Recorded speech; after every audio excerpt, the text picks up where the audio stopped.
and welcome to Dustin's Kaleidoscope. I am Dustin, and I am here with Dr. Denise Fyffe, who is a research scientist. Thank you so much for being here. Thanks for having me. So we know each other personally, which is why I've wanted you to be on the show for quite a while, because I think what you do is very interesting, and I think it's something that other people would find interesting as far as as students and other people who may be interested in your field of study. So first of all, can you tell us exactly what a research scientist is in your field? Like, what do you do? Okay. So a research scientist, I primarily work with people who are living with disabilities in the area of rehabilitation, right? Okay. So in particular, after people sustain like a traumatic injury, like a spinal cord injury or a traumatic brain injury, right? And so a part of what me as a research scientist, I do as a research scientist, is try to understand how people can actually live with their injury and live full, fulfilled lives with their families, integrated into their communities, carrying on with their lives. Okay. So for example, you know, spinal cord injury, not typically, but a good number of individuals who are living with a spinal cord injury tend to be injured at a younger age. Oh, interesting. Yeah. Is there a reason for that, or? Young men seem to take risks at that age. Oh, okay. Yes. And so they sustain their injuries typically earlier, at a younger age, although we're actually seeing a spike or a change in the patterns in that we're seeing some older adults sustaining spinal cord injuries as a result of falls. Okay. But I can speak a lot, I can speak about both, but what I was going to say was, in terms of living with a spinal cord injury. 25, 30 years ago, a spinal cord injury was actually like a death sentence. Okay. People didn't know how to treat it. And now there are these centers of care that treat someone who's living with a spinal cord injury from the time of their injury and follow them throughout their lifespan. Okay. And it's really advanced the science, the clinical care, and again, like I said, the living with the injury.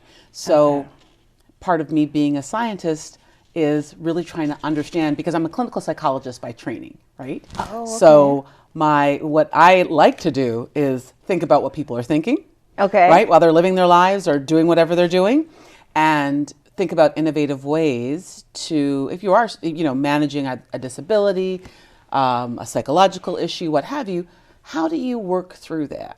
Right, by using, whether it's different interventions, different support systems, things like that. That's a part of what I do and why I do what I do, because I think it's really cool to get out there and really try to think and problem solve, like in the moment, like sort of what's going on in people's lives and how can we work around these different things. That's a really long-winded answer. I hope I answered it in there. Yes, you did. Okay. Because it sounds like you help treat the entire person. So absolutely. So it's not just like we see the physical needs, but also you're anticipating, how do you feel about this? How can we, I'm not assuming that you think like, how can we make you feel better? But you're probably thinking, how does this person feel in the body that they are currently in, as opposed to before the injury? Yeah. So you mentioned that you are a trained clinical psychologist. Correct. So can you take us back and give us a little idea of your background as far as education, and what even prompted you to get into this field? Well, it really, I grew up in a Caribbean household. Okay. So inevitably, you're going to be, either you're going to be a doctor, you're going to be a lawyer, you're going to be a business person. So I had to go to, I was told you're going to be going to university, and what do you want to do? You want to become a doctor of some sort, but I didn't know what kind of doctor in any way, shape, or form. And I was actually the first in my family, first generation, to actually go to university as well. So it was a new experience for me, and I was finding my way. I knew I enjoyed biology and chemistry. Okay. And so I started out as a biochem major, and then I got to organic chemistry, and that trajectory changed. I had to pivot, and so I did, and into psychology. And psychology, I flourished and did well, and went on to graduate school. Actually, didn't know what I wanted to do at that point after I graduated from undergrad, but it's like, I think I like clinical psychology, and I like the schools, And there are actually, combined clinical and school psychology programs, graduate programs. Okay. Got a master's degree, and then from there worked for a year, and then went on to a doctoral program. Okay. In clinical and school psychology as well. Okay. And that's the usual trajectory, like going, or is it just different for everybody? It's different for everyone, depending on, I think there's, those are definitely the hoops that you have to go through. Okay. But how you get there, it's sort of, you define, that pathway. That's so interesting. Yeah. That's because when you decided to go into psychology, what was your thinking as far as getting into the area that you're in now, where you're helping people who have had traumatic injuries? Like, was there I'm trying to figure out, how did you? How did I get here? Yeah, exactly. It has to do with a number of different things. I think so. I was a clinician, right? I was while I was in my doctoral program, I had a fellowship in geropsychology. Okay. And so I was actually working with older adults, and I thought that was going to be my trajectory. So after I got my PhD, didn't know I could go on for a postdoctoral fellowship because there's more training to do, right? After you get a PhD. And that my postdoctoral fellowships were all in research. I had one in aging, and geropsychiatry.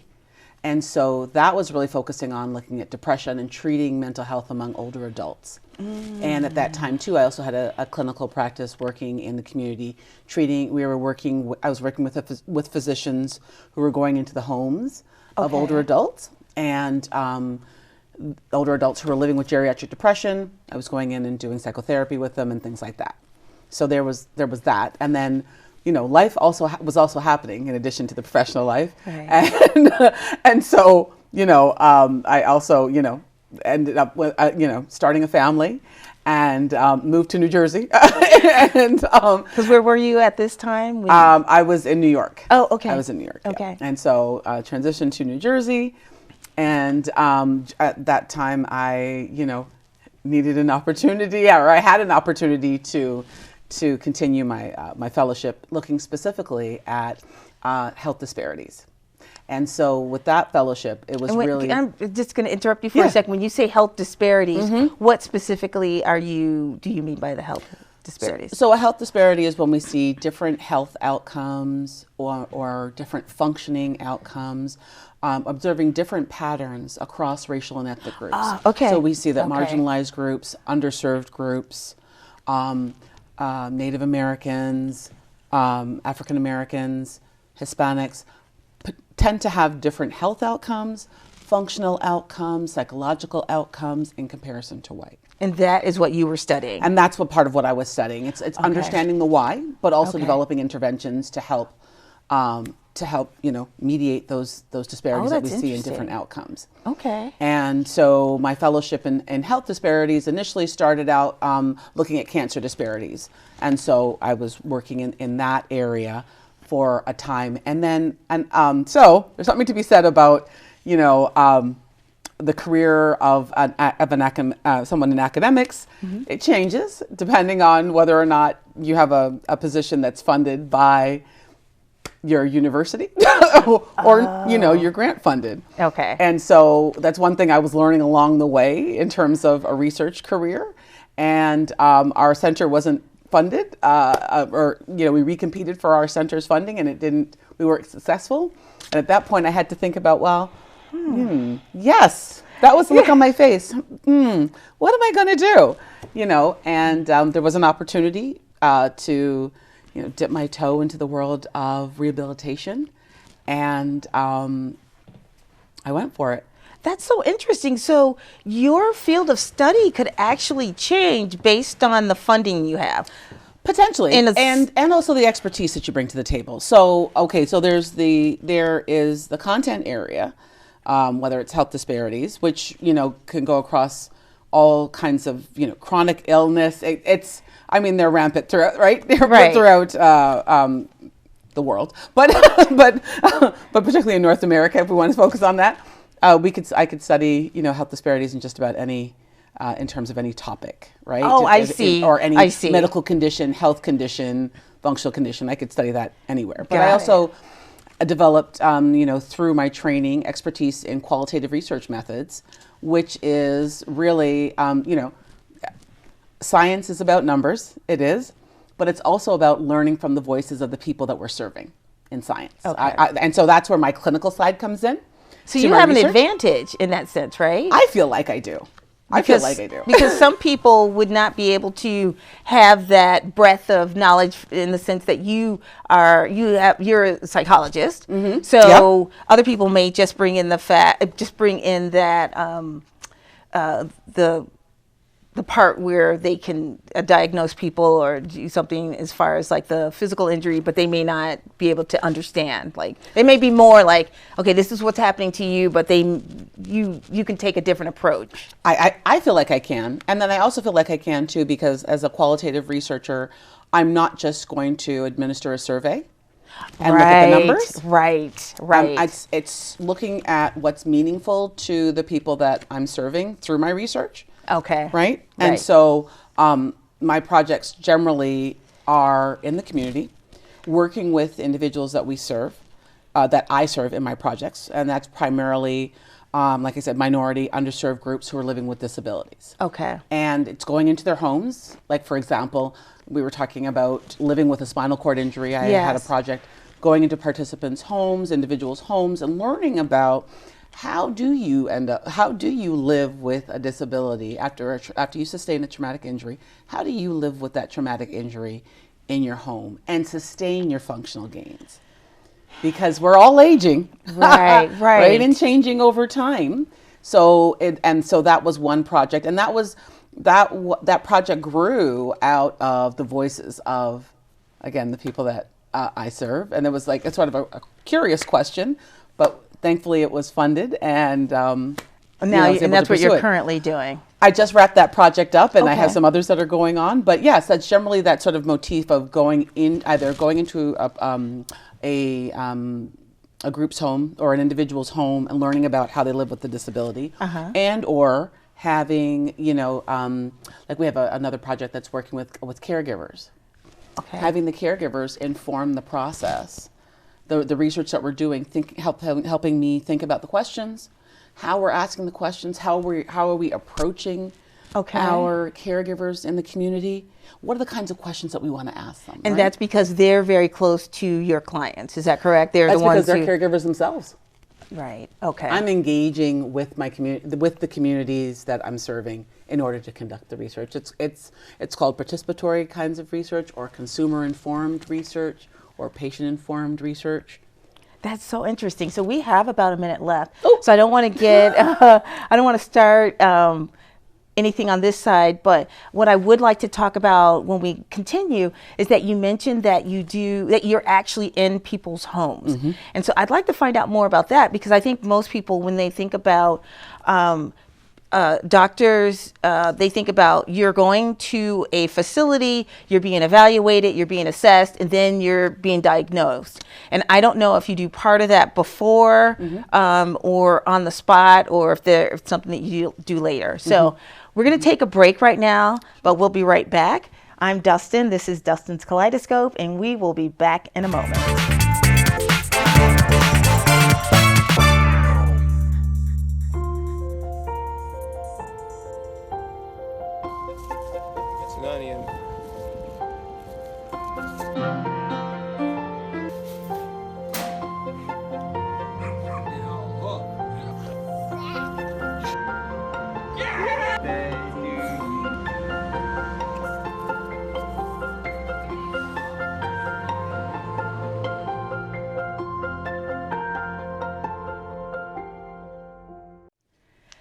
Hi, and welcome back to Dustin's Kaleidoscope. I am Dustin, and I am here with Dr. Denise Fyffe, a research scientist. And at the end of the last segment, you were about to tell us about actually going into people's homes, which is a little different.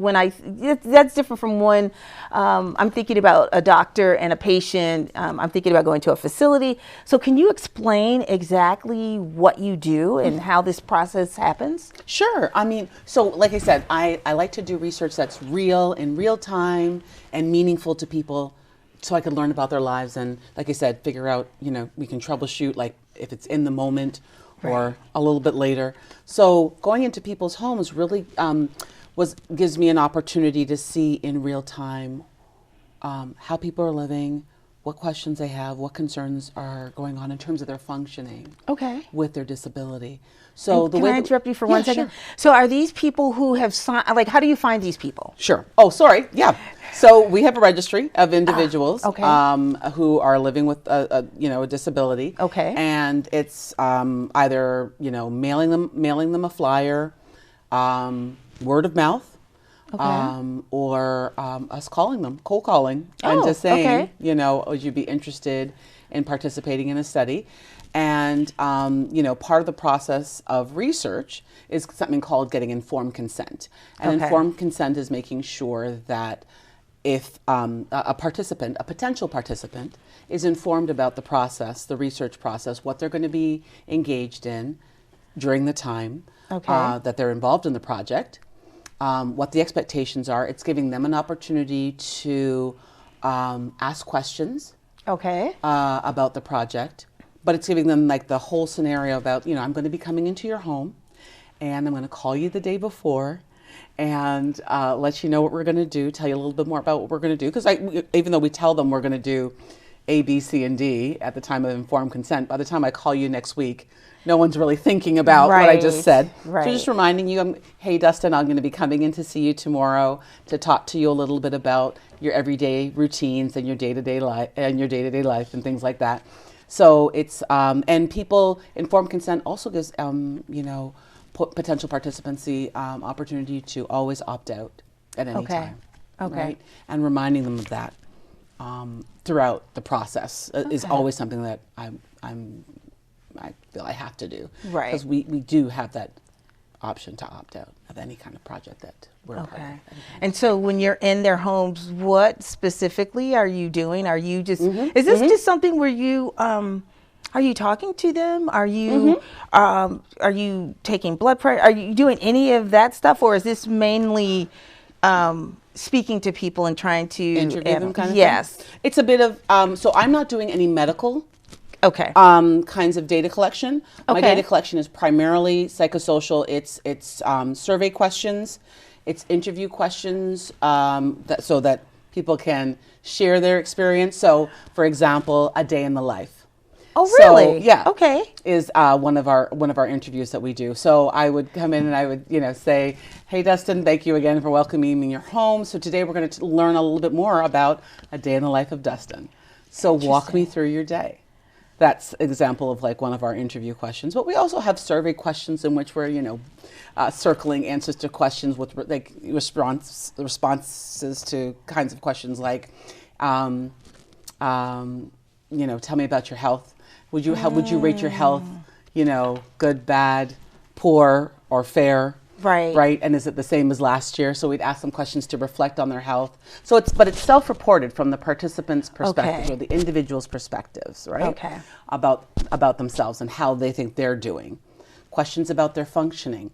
In addition, because I'm interested in the way individuals with disabilities are functioning in their household or in their lives. Most of the people that I work with use a wheelchair to move around, and so we also assess their wheelchair, the time in the wheelchair, how far they wheel in a day, those kind of things, to get a sense of their wheelchair activity or their mobility activity. Now, is this also self-reporting? Like No, there's a monitor that we attach to their wheelchair. And so you would bring it, and then you would leave that on. We would attach it to their wheelchair and leave it for the day, or for a couple of days, or does it matter? Oh, for a week, and then you come back, and then you could see. Now, does it have like a GPS on it, or is it just purely? Yeah, we're not actually assessing the GPS. I'm on another project that's doing that, but my project isn't specifically doing that. But I am a part of some projects that are doing that as well. That's so. I was very interested in a day in the life of. Yes. Because that takes you, I'm assuming, like from the time the person wakes up until they go to bed. Correct. And so they would tell you would sit down with them and just talk about, like you would go step by step by step. Yeah. And how do you know if someone is, so I could probably tell you about my life in a day in the life, but I may skip some parts. Do you ever prompt people like because what if they completely miss the hours between 12 and 3 and they're so how do you know that they have missed something as opposed to that maybe they didn't do anything during that period? Well, in some ways, it's giving us just an overview of their day. I don't know that we'll get every detail. Okay. And so we do block out the day into their morning routine. Like for the individuals I was working with,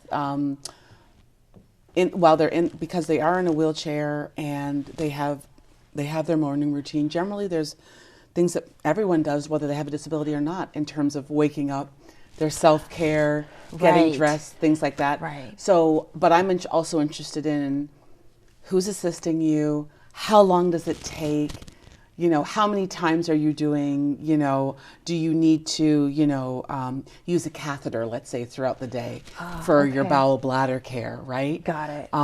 In terms of your self-care. And, self-care and mobility are two of the large, when Medicare, Medicaid, or any kind of insurance is paying for someone to go through rehabilitation, what they're looking for in terms of functioning is how someone's doing in terms of their self-care and their mobility. So, yes, and those are the markers for payment, really, for rehabilitation hospitals. And, yes. So in other words, they want to make sure that they are becoming more mobile if they were more independent, more functional independence. Got it. Yes, in terms of either their self-care or their mobility or their mobility. Okay. Those are some of the things that, like when you're thinking about reimbursement and things like that, and how rehabilitation hospitals are reimbursed. Okay. That's how they're reimbursed. So I'm saying that to say, sorry. No, go ahead.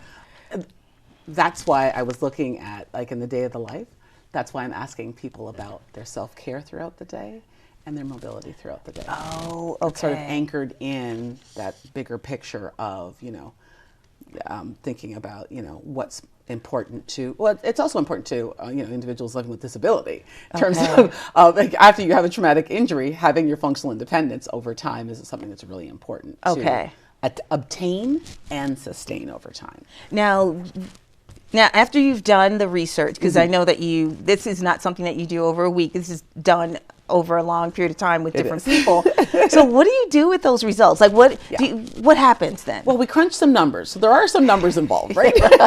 because we want to talk about the data and what we found in aggregate, in an aggregate kind of way. So we'll talk about it in terms of groups. So the men said these kinds of things, or the women said these kind of things, or if we're talking about racial and ethnic groups or socioeconomic groups, we'll talk about low-income individuals, were more likely to report, that they, in terms of their functioning, they had lower functioning relative to other groups. I'm not saying that these were the findings, I'm just saying. So we would summarize the findings, the numbers, in addition to understand sort of what's going on and why we're seeing some of those numbers. I also integrate the voices of the participants. Oh, wonderful. So if a participant is telling us about his, let's say, pressure ulcers, so it's we're seeing patterns, let's say, of a race, our Hispanic participants potentially not using their wheelchair as often as, let's say, other racial and ethnic groups. We want to understand why. So it can be informed by what's going on with the participants and what they're saying to us. And so some things that they might have said would be, I had more pressure ulcers. We saw higher rates of pressure ulcers. And pressure ulcers, things that come with the sitting and with things sitting. Okay. Yes, and so you have to take time out of your wheelchair. So you're less likely to be in your wheelchair and getting out in your community because you're supposed to be taking time off or out of your wheelchair. Got it. Okay. And so those are some of the, patterns that we try to summarize but also talk about people's explanations. It's hard for me, if I'm asking them about their functioning or their functional independence, and it's it's hard when I have a pressure ulcer because I need other people to help me manage my wounds, things like that, and sustain my functional independence. So it's those kind of things that I think help really enrich the numbers that we're seeing and the patterns that we're seeing. So. And that can only be, I mean, I'm sure part of that is because you have this background in psychology that you can actually speak to people and get that extra information. I mean, they compliment. It's a nice compliment. Yes. It is a nice compliment. But I mean, other people do it who aren't psychologists. So I wouldn't say psychology has to. I think it's also something to just do with style and what you like to do. I mean, there's definitely rich data in the numbers, but I think there's also rich, data and information that we can learn or glean from the voices of the people that we serve. Okay. And who we're doing the research for. So we have about 2 minutes left, but I wanted us to, I would like you to tell us what would you suggest to anyone who's considering this career? Okay, in research, a career in research. Okay, there are many different ways to become a researcher. If you love numbers, I think that's great because you can really work well with someone who, likes to, take a look at qualitative work. And that's the other thing. Research is always collaborative. So that process, and just like going to undergrad, grad school, it's also it can be you have to do your own work, but it's a collaborative process as well. And so I'm always collaborating with epidemiologists, MDs, physical therapies, occupational therapists, the administrators. It's a collaborative process. So I'm saying all that to say, you can get to research, to become a researcher, by going to undergrad, whatever undergraduate degree you'd like to go to. You don't have to have a PhD. You could do a lot of fun research, but with a master's degree. So you could, an MPH, an MA. Those are great degrees to help to get you involved in research. Okay. You could, as an administrator, administrators do research. Educators, you can get an EDD and do research. So there's many different paths to becoming a researcher. I would say follow your gut. Okay. And go with what you're passionate, with, and what's going to get you up at like 5-ish in the morning to look at some data and I think it's really cool. That's really, I think, that what's going to help to drive you, and steer your path. And you'll learn along the way people you want to work with and people you don't want to work with. And that's why, trust your gut, along the way. And know that, it may seem like, I just have to get my degree and then life will happen. But life is happening throughout each stage. So enjoy the process. I love that. And learn along the way. Just keep learning along the way. I'm still learning as I, throughout my career, and I've been doing this for a long time. So just keep learning, keep striving, and keep asking interesting questions. Wow. And that'll serve you well as a researcher. That's a fantastic answer. Thank you so much, Dr. Fyffe. Thank you, Dustin, for having me. Yeah, thank you so much for being on here. I think this was such a great, episode for people to learn more about being a research scientist. And the path isn't, like you were saying earlier, it's not necessarily linear. Yeah. So thank you so much. Thank you. I'm Dustin Dumas, and you have been watching Dustin's Kaleidoscope, and we will see you next time. Bye.